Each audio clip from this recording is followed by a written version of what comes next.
तक ने कई बार बताया, मैंने भी खुद बताया है। आपने कभी नहीं बताया। मुझे याद है जिस समय समाजवादी सरकार नहीं थी, सेकंड टाइम हरकुलस उतरा था, जिसमें सुकोई मिराज उतरे थे, एक भी चैनल ने ये नहीं बताया कि ये समाजवादी सरकार का बना हुआ एक्सप्रेसवे है।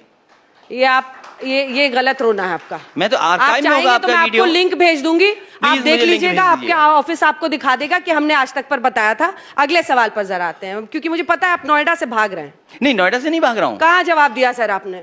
आप पूछे नोएडा। आप बताइए नोएडा क्यों नहीं आए? नोएडा इसलिए नहीं, वो माना जाता है जो चला जाता है वो मुख्यमंत्री नहीं बनता है। और हमारे बाबा मुख्यमंत्री जी हुआ है, इस बार दोबारा नहीं बनेंगे।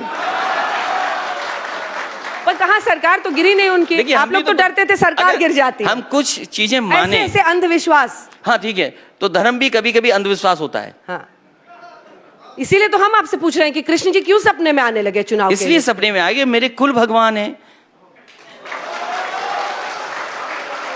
और कृष्ण भगवान के बारे में सब जानता हूँ। मैं आपसे सवाल पूछ क्या मथुरा, क्या आप ये बताइए, कृष्ण भगवान जब बचपन में थे तो किस पेड़ से बांधा गया था उन्हें? मुझसे मत पूछिए, आप ही जरा सवाल का जवाब दीजिए। अगर आप ऐसे हैं तो मैं आपसे जानना चाहता हूँ। आप मुझसे, मैं सवाल पूछूंगी आपसे, मुझे ये बताइए, मैं भी एक जानकारी जानना पर आप घिर गए हैं। मैं इसलिए पूछ रही हूँ क्योंकि अगर आपको यादव वोट बैंक भी चाहिए, आपको मुस्लिम भी चाहिए, वो कृष्ण जन्मभूमि का मुद्दा छेड़कर आपको घेरने की कोशिश कर रहे हैं। अब आपके लिए मुश्किल हो गया है कि क्या बोलें, क्या ऐसा है, और अगर नहीं है तो आपका क्या जवाब? नहीं, आधी अधूरी, देखिए आधी अधूरी बात नहीं होनी चाहिए। बात कहाँ से शुरू हुई? क्योंकि हमारे उत्तर प्रदेश के जो मुख्यमंत्री हैं वो टिकट मांग रहे हैं, उन्हें टिकट कोई नहीं दे रहा। उन्होंने अपने एक सांसद से कहा कि एक चिट्ठी लिख दो, शायद आपकी ही चिट्ठी से हमें टिकट मिल जाए। क्या वो भारतीय जनता पार्टी के सदस्य हैं? वो सदस्य नहीं हैं, उन्हें टिकट नहीं मिल रही है। वो ढूंढ रहे हैं कि मैं यहां से चुनाव लड़ूं, यहां से चुनाव लड़ूं। जब उनके सपने में आ सकते हैं तो हमारे सपने में क्यों नहीं आ सकते भगवान? मथुरा के मुद्दे पर आपको घेर रहे हैं, आप किस तरफ खड़े हैं? तो इसलिए कि आपने बीच का ये कृष्ण जी सपने में आ रहे हैं वाला खोजा, इसका जवाब ये मुद्दा नहीं है, ये मुद्दा आप बना रहे हो, मुद्दा नहीं है ये। वो तो वहां का किसान बदलाव चाहता है वहां। और कृष्ण भगवान की वहां पर रिवर फ्रंट बन रहा था, केसी घाट पर, वहां पर रिवर फ्रंट बन रहा था। हाई कोर्ट से परमिशन नहीं मिल रही, क्यों रुकवा दिया काम? बरसाना में जो आपके केबल बन रही थी वो क्यों रुक गया काम? क्यों नहीं पूरा हुआ इस सरकार में? वृंदावन में नाला बहता था, मुझे याद है अक्षयधाम से मैं निकला, अक्षय मंदिर से, वहाँ प्रेम मंदिर है, उसके बाद इस्कॉन का है, उसके बाद बाके बिहारी है, तो वहाँ पर नाला बह रहा था। किसने काम किया? आज बताइए, वृंदावन में जितना समाजवादियों ने काम किया उसका किसी ने किया हो तो बताइए। एक्सप्रेस वे से वो कट किसने जोड़ा? यमुना पे एक गलत पुल बन रहा था, उसको किसने हटाया? पूरी परिक्रमा को सुंदरीकरण किसने किया? पेड़ पौधे किसने लगाए? काशी कॉरिडोर हो, अयोध्या हो, मथुरा हो, एक पैटर्न आपको दिख रहा है। मैं आपसे जानना चाहता हूं। मैं आपकी बात सुन ली, मैंने, दर्शकों ने सुन ली। दर्शकों को बताना है, आपको समझाना है, वोटर्स को समझाना है। सर, आप मुझसे भिड़ के कुछ हासिल नहीं करेंगे। मैं आपसे ये पूछ रही हूं कि अयोध्या के ही मुद्दे पर उनका कहना है कि आप बुलडोजर वहां चलवाएं। स्वतंत्र देव सिंह जो उनके अध्यक्ष है वो कह रहे हैं। दूसरी तरफ बार बार वो घेरते हैं कि कार सेवकों पर आपकी पार्टी ने गोली चलवाई थी। ऐतिहासिक रूप से ये हमेशा आपको बैकफुट पर डालता है। अगर कार सेवकों पे गोली चलाई थी तो नेताजी पे एफआईआर होनी चाहिए थी। एफआईआर किनके ऊपर हुई? जिन्होंने मस्जिद गिराई उन पे एफआईआर हुई है। नेताजी और संविधान बचाने के लिए काम हुआ था। एफआईआर किस पे हुई? मुझे आप ये जवाब दीजिए। जब इतना एफआईआर उन्हीं पे हुई है तो क्यों हुई? आप मुझे बताइए क्यों हुई एफआईआर उनके ऊपर?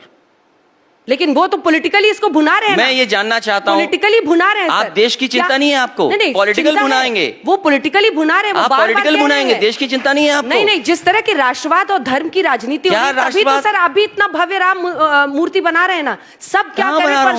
परशुराम जी की तो आपने मूर्ति लगवाई। कोई अगर मुझे बुलाएगा भगवान परशुराम के दर्शन के लिए तो मैं जाऊंगा। नकल तो वो कर रहे हैं। जैसे ही भगवान परशुराम का हम लोगों ने मंदिर में जाकर के भगवान का दर्शन किया, भारतीय जनता पार्टी को भी याद आ गया कि भगवान परशुराम भी कोई हैं, तो एक छोटे से भगवान परशुराम जी का मंदिर का उद्घाटन, वो दर्शन करने जा रहे हैं। तो क्या आप कार सेवकों पर गोली चलाए जाने को सही ठहरा रहे हैं? मैं कहता हूं सवाल बेरोजगारी का है। लखनऊ में मेट्रो बनी, लखनऊ में जो मेट्रो बनी उसमें 4000 लोगों को डायरेक्ट इनडायरेक्ट नौकरियां मिली हैं। कानपुर की जो मेट्रो शुरू हुई है 1500 लोगों को नौकरी मिली है। एससीएल जो बना है लखनऊ में 6000 लोगों को नौकरी मिली है। कैंसर इंस्टीट्यूट पूरा नहीं हो पाया, वहां पे 6000 लोगों को नौकरी मिलती। क्या सवाल ये नहीं है? आज उत्तर प्रदेश के लोगों को कैंसर के इलाज के लिए कहाँ जाना पड़ता है? मुंबई जा रहे हैं बेचारे, दिल्ली जा रहे हैं। पूर्वांचल के लोगों का कैंसर का इलाज फ्री हो जाता लखनऊ में, इस सरकार ने पूरा क्यों नहीं किया? क्या जवाब है सरकार के पास? क्या मुख्यमंत्री जी आज तक बिजली के कारखाने का नाम बोल पाए हैं जो बिजली को सस्ता कर देंगे?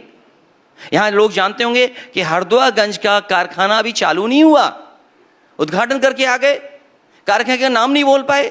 जो कारखाने का नाम नहीं बोल पाते हैं वो बिजली क्या सस्ती करेंगे उत्तर प्रदेश की?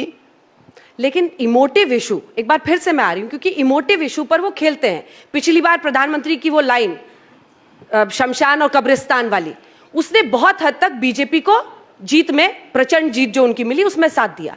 ऐसे इमोटिव इश्यूज का क्या काट है? आप राम भक्तों पर गोली चलाए जाने पर क्या जवाब देंगे? वो बार बार इसी पर घेर रहे हैं, और अगर आप उसको सही ठहरा रहे तो अलग बात है, वरना क्या आप उस पर माफी मांगेंगे और आगे बढ़ने की कोशिश करेंगे? पूरी दुनिया के सामने कब्रिस्तान और शमशान की जब बात हुई तो कैसे देश के प्रधानमंत्री हो सकते हैं? आज देश को अच्छा इंफ्रास्ट्रक्चर चाहिए, आज बिजली चाहिए, आज अच्छे अस्पताल चाहिए, आज नौकरी और रोजगार चाहिए, और आप कहां के लेकर के जा रहे हैं आप देश को? आज उत्तर प्रदेश की नई पीढ़ी और पुरानी उत्तर प्रदेश की खुशहाली चाहती है, और खुशहाली पे वोट पड़ने वाला है इस बार। दूसरा मुद्दा जिस पर बीजेपी आपको घेर रही है सर, वो है परिवारवाद का। इस पर क्या जवाब है? इसका क्या काट है आपके पास? अच्छी बात है, वो कहते हैं कि बबुआ ही रहेंगे अखिलेश जी। मुझे याद है लॉकडाउन के समय पर एक मां चलते चलते आई थी ललितपुर, गर्भवती थी, बेटी पैदा हुई, 2 घंटे उसने इंतजार किया और वो जाकर के फिर अपने घर पहुंची। क्यों सरकार ने मदद नहीं की? और मैं कहता हूं समाजवादी सरकार होती तो चाहे मुझे डीएम की गाड़ी छीन करके देनी पड़ती, उस मां के लिए वो गाड़ी में देता। जो किसान, जो मजदूर चल करके आए महाराष्ट्र से, गुजरात से, 90 मजदूरों की जान गई उत्तर प्रदेश में, 90 मजदूर की जान गई। इस सरकार ने क्या मदद की एक मजदूर की? अगर किसी ने मदद की उनके परिवारों की तो समाजवादी लोगों ने 1-1 लाख रुपए उनके परिवार की मदद की। और ये बात मैं इसलिए कहता हूं, जो परिवार वाले होते हैं वही दुख दर्द समझ सकते हैं परिवार वालों का। क्या जवाब है सरकार के पास?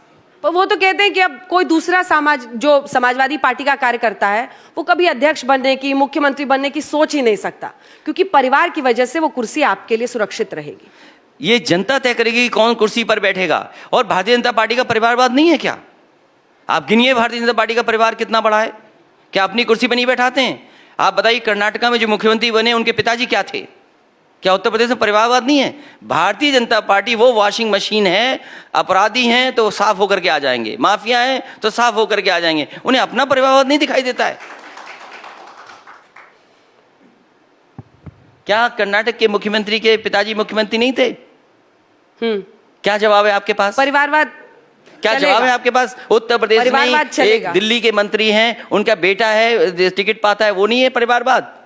चलिए अब और एक और मुख्यमंत्री रहे, उनके परिवार के 2-2 लोग हैं, टिकट पाते हैं, वो परिवारवाद नहीं है? आप बताइए परिवारवाद की डेफिनेशन क्या है? चलिए अब बताइए डेफिनेशन क्या मैनिफेस्टो पर ये वही डेफिनेशन है जो बीजेपी दे देगी आपको। इसीलिए तो मैं कहता हूं कि कितने ईमानदार पत्रकार हैं आप।